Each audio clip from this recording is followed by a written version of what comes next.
Rapid fire, everything that mattered week 3 in fantasy football, final batch of games. Bears, Cowboys. Caleb Williams and Daniel Jones were my 2 big breakout QBs this year preseason. You can check that video out. I feel good about those picks. Caleb's a top 7 quarterback in fantasy, could be top 5. DeAndre Swift was a little bit gross this game, but he's tied to a good offense and he will have better games in the future. Solid RB2. No Kyle Monangai breakout, but still hold him. He has upside. Luther Burden has talent, but unless you're in a dynasty or keeper league, don't worry about rostering it. 3 targets isn't enough to cut it most weeks. Roma Dunze is elite. He might be a top 15 wide receiver already, clearly the best guy on this team. I've said it for weeks, Colston Loveland doesn't have a big enough role in this offense, plus he's injured now, you can drop it. DJ Moore is a bit of a letdown, still a wide receiver 3. There's a chance that Burden surpasses him by the end of the year. I've talked a lot about how running backs are more injury prone than wide receivers. We saw that with CeeDee Lamb. He lined up as a running back and a defender fell on his leg, twisted his ankle. Dak Prescott moves outside the top 10 QBs without CeeDee Lamb. Javonte Williams actually split snaps 50-50 with Miles Sanders second half. Not a great sign necessarily, but he's still a solid RB2. I have him in my top 20. My rankings are very different than most experts. I had Javonte Williams and Caleb Williams way higher than consensus. I had Colston Loveland way lower preseason, and it's paying off. I've won 36% of my leagues over the last 20 years. The rankings are available at fansports.com. Up here, I update them every single day. New features every single week. Jake Ferguson and George Pickens both get a boost. Pickens is great in the red zone. Ferguson is a target hog. I'm moving him into my top 6 or 7 tight ends past guys like Kelsey. And Pickens is in the wide receiver 2 range while CeeDee's out. If your team is rocking and rolling, go ahead and trade for CeeDee. He's a good hold for later in the season. He's going to be fine. Giants, Chiefs. My son will be born in the next couple of weeks. I doubt he'll be alive for any Russell Wilson starts. On his way out. I'm tempted to rise Kadabu a lot after this week. He looks like the featured back. Tyrone Tracy was injured. He looks great in terms of efficiency. He's a goal line guy. He can get catches. He does it all. He might be a top 15 running back. Hope you listened to me. Didn't overspend on Rondell Robinson last week. Malik Neighbors still isn't quite consistent enough to be in that elite tier of wide receivers for me. Plus, he gets injured too often. He gets banged up a lot. He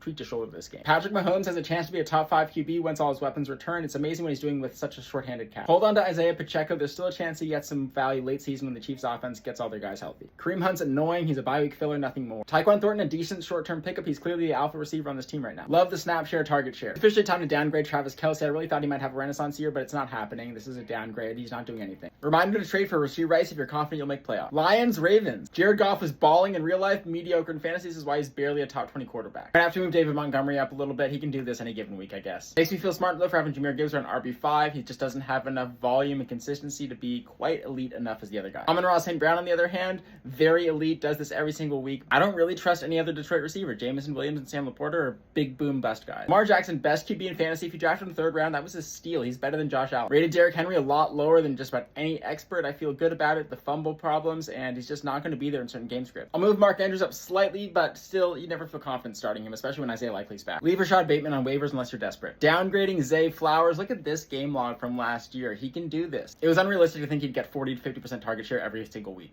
Fansports.com. You guys are the best. Stay learning. Peace.